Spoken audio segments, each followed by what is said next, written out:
What's up, y'all? DT2 Comics Chat here. I'm here to rant a little bit about why I don't think the Dark Phoenix storyline can be adequately adapted into a 2-hour movie format. I'm not saying that I don't want that kind of movie. I'm saying I don't think it can be done and have it be done in terms of doing justice to the storyline. And I want to tell you why. Number one, first and foremost, the Dark Phoenix storyline is about the shock of the transformation of Jean Grey, okay? If you understood who Jean Grey was in the comics before she even became Phoenix, you understand that she was somewhat shy. She was one of those girls that everybody was secretly in love with. Scott loved her, Hank loved her, Warren loved her, Bobby loved her, Professor X loved her, seriously, okay? But she was kind of unaware, so she was kind of unaware of her own beauty, of her own self, her own charm. So she was a little bit on the introverted side. And Jean was always somewhat scared of her powers for the very reasons that we find out later. But she was always somewhat scared to cut loose. Okay? So that's the kind of personality you're dealing with. And then she becomes Phoenix out of nowhere, out of an accident, out of something that nobody saw coming. And you have to understand, when we're first reading the comics, nobody really gets what the Phoenix Force is. We don't know what we know now about it, okay? So Jean becomes Phoenix and is really kind of freaked out by the level of power she has now, and about how before she became endowed with the Phoenix Force, certain telekinetic tasks were very difficult for her. And now she's just, she's just wielding that cosmic power and it's not even a problem. And she herself is a little bit disturbed by that, is not quite sure what to do with it, okay? And then over the course of several weeks or several months, the X-Men encounter the Hellfire Club, okay? And they're a group of, I guess you would call them rogue mutants. I guess you would call them bad mutants. They're mutants that, are basically kind of crime lords, and they use kind of a colonial front for what they do. So long story short, Mastermind seduces Jean Grey to cause her to become the new Black Queen. And he does it over time. It doesn't happen all at once, and it's really subtle. And Mastermind takes on the form of Jason Wingard, and basically causes Jean to fall in love with Jason or that idea, or makes her think she's in love or whatever, because it happens in her mind and it happens on the astral plane. Okay, so then when Jean is revealed as the new Black Queen, everybody that was reading comics was like, what the world? Because Jean Grey, out of all people, okay, going dark like that and becoming some dominatrix themed, bad girl, Black Queen of the Hellfire Club, everybody was like, what in the world? So it had this huge impact because of who we knew Jean to be, even before she got the Phoenix Force. Okay, and then what ends up happening is, again, long story short, I'm seriously compressing this story. What happens was Jean was falling in love, being in love with Jason in that astral plane, and then she saw Scott get killed. And seeing Scott get killed acted like, she said, a bucket of cold water in her face, and it snapped her out of Mastermind's seduction, and she came back to being herself. But she was still dark, okay? And it was her love for Scott, because before that had happened, Jean and Scott had formed a psychic bond. Jean had asked for it and said that they were going to be bonded so they were in each other's heads all the time, and that they would know what the other one was thinking and what the other one felt. And Scott agreed to it because they were that much in love that they wanted to be connected. So think about that episode, I forget the title, of Star Trek, where Picard and Dr. Crusher are bonded by that tech that's put on them and they can read each other's thoughts. It's like that, okay? Except Jean did that with her power and they did it voluntarily, okay?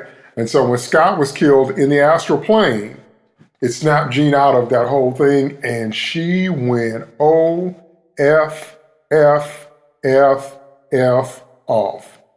She just lost her mind in terms of her rage against Mastermind, and she asked him, do you know what you've unleashed? Do you have any idea what you've done? So she blows up Mastermind, overloading it with power by basically showing him the whole galaxy at once. That's what it looked like anyway on the comic page. And then we discover that Phoenix has turned into Dark Phoenix, as evidenced by the green and gold costume when she came out of the water as Phoenix has now morphed into a maroon and gold costume, and her face is darker, and she's just, so when Jean went dark, the Phoenix Force inside of her went dark. Now, we didn't know any of what we know now about the Phoenix Force. We didn't really fully comprehend that it was a separate entity, and then they did a whole bunch of retconning about how that wasn't really Jean, and I won't get into all that. Got to read the books to catch up on all that. But long story short, when Jean went dark, the Phoenix power inside of her went dark, and you know what she did? The first thing she did was trash her friends, and then she left Earth and ate a sun. And when she ate the sun, all of the aliens on the planet that was underneath that sun in that solar system, the Debari, they died, okay, because Jean consumed that star like that. Okay, then she came back to Earth and then she cleaned the X-Men's clock. She just wiped the floor with the X-Men and they were afraid to let loose on her, but she wasn't really afraid to let loose on them. She's kind of laughing at them. Those best kind of villains, where the villain is a friend turned enemy because they know all your secrets, okay? And then she was just wiping the floor with the X-Men, and then Professor X came and shut her down. It was one of the glimpses we got into how powerful Charles Xavier really was, because we hadn't really seen it manifested on that level. He shut Jean down, okay? And Jean thought she was just going to wipe him out. It wasn't like it was in the movie where she just dereses him. No, Professor X just kind of went in the astral plane and shut her down.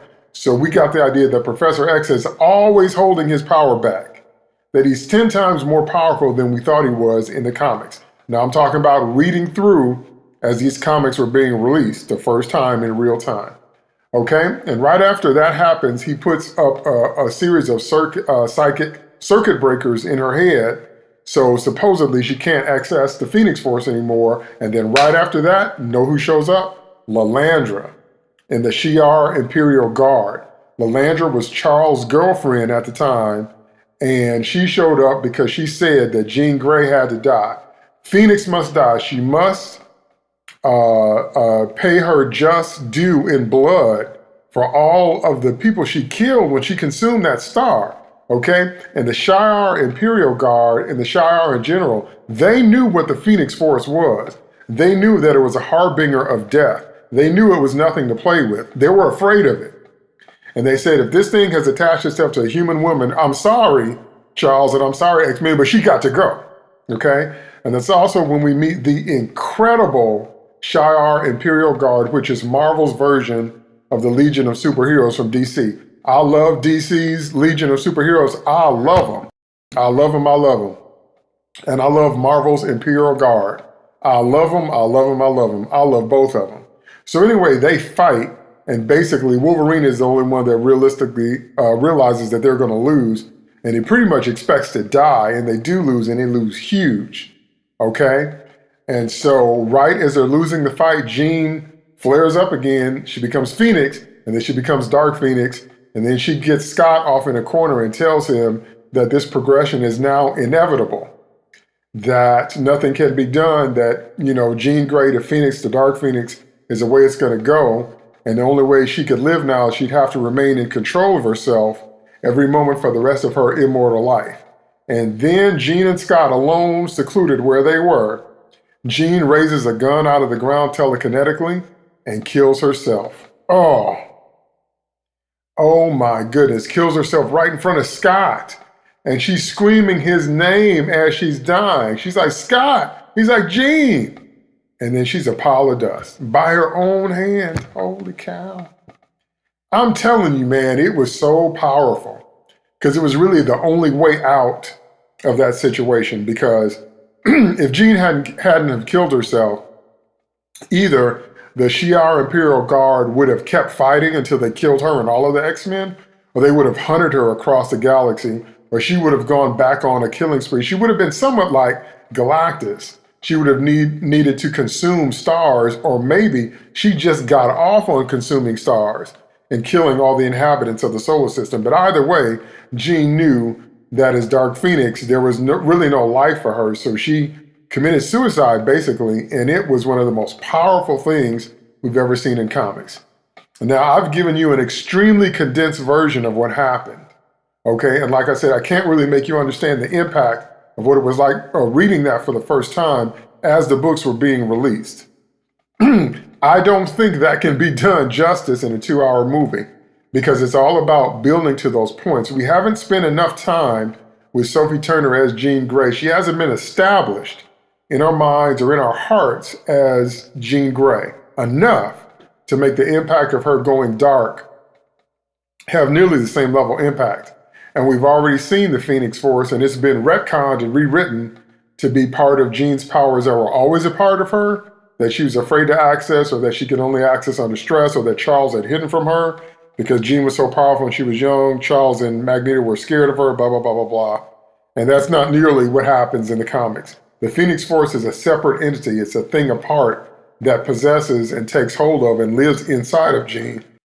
At least that's what happens the first time that we meet it. Okay, and a lot of things happen after that.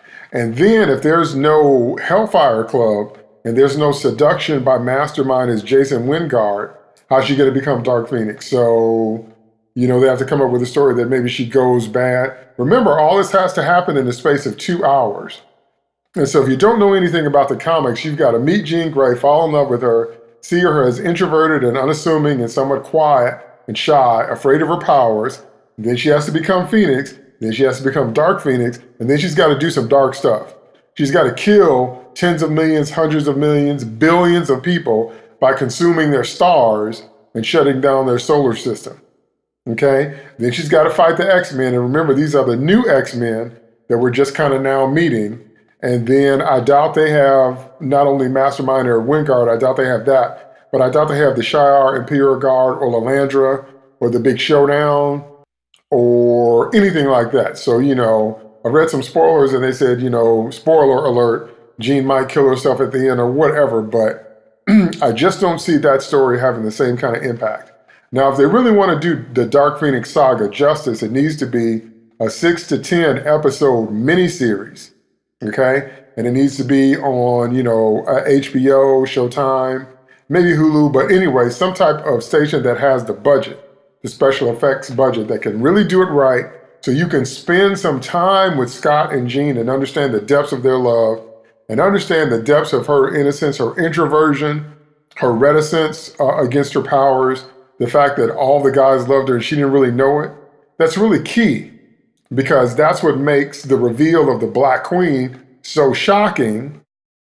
And that's what helps us understand that Mastermind has unleashed a part of Jean that she tried very hard to keep hidden in terms of the darker side of herself, or the side of herself that, abused her telepathy and telekinesis. And then she goes on to do something that's on a level of Galactus. She shows us very quickly that she's a cosmic level entity, and when she comes back to Earth, you can see the struggle inside of her when she's dealing with her parents, when she's dealing with Scott. Dark Phoenix is fighting Jean Grey and that whole thing, and then wiping up the floor with the X-Men, and then the reveal of how powerful Professor X really is. Okay, and then the reveal of Lalandra and the Shi'ar, Imperial Guard. So the Dark Phoenix Saga is built on the series of those incredible reveals, things that we hadn't seen before. And that's why it's so powerful. And I just don't think that can be done in a movie. So we need that to be done in a 10 or a 6 to 10 or maybe 10 to 12 episode series. And then we can see these steps and we can have the build and we can have the moment. And even though we know these moments are coming, they can throw in some twists and turns and some things we haven't seen before. But that's how to really get the impact of this story. Okay?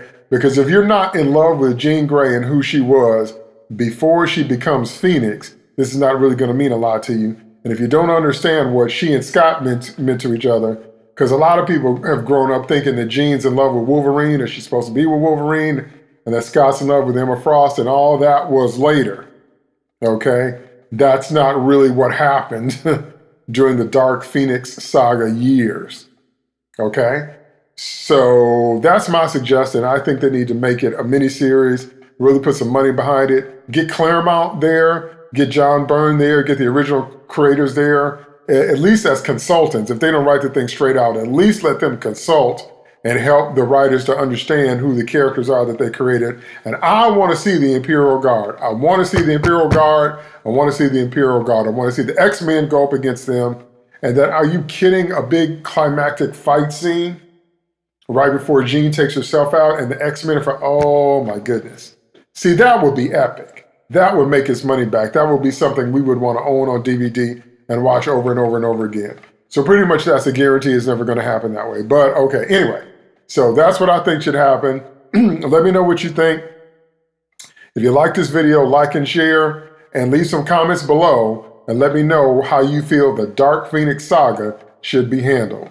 DT2 Comics Chat, out.